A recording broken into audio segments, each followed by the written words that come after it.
I'm Jared Brejcha, and I know Brian Bingman going back at least, actually more than 10 years, going back to his time as mayor of Sapulpa, and then state rep, and then his time in the state senate.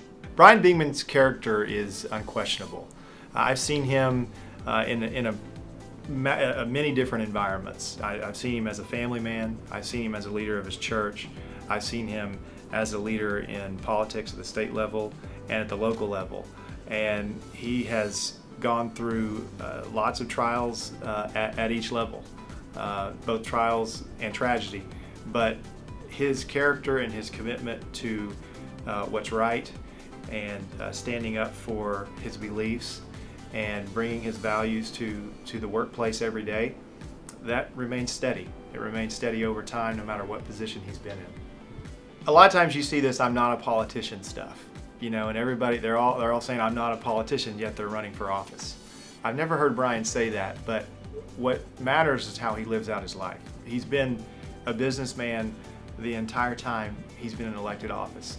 He's probably served in elected office as a volunteer longer than he served in elected office for positions that we might be more familiar with, like his time at the state senate. He spent an equal amount of time back in his hometown of Sapulpa dealing with, you know, local small town politics, where he was a volunteer mayor. He's been a businessman the entire time.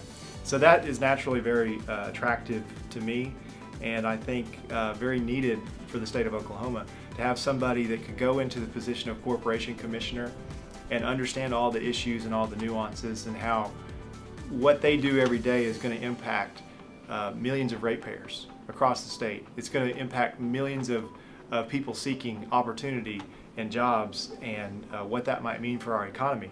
And Brian knows how to sort all that out, because he's lived it. He's lived in the economy.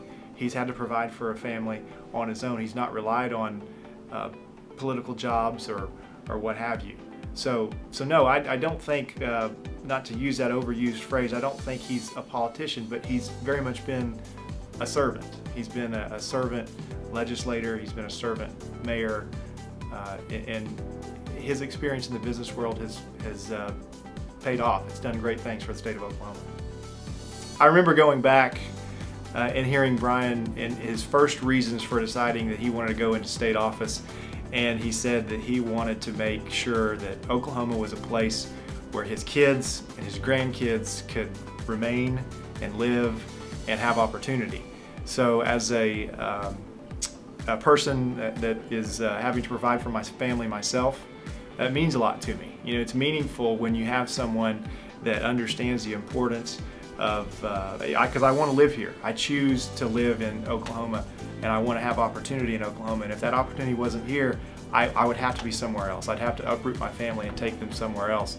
And so when he made that a priority, it always meant something to me. But now, as a family man and having a young family, it means more to me to think about my kids and growing up and wanting to be sure that they have an opportunity to live here as well.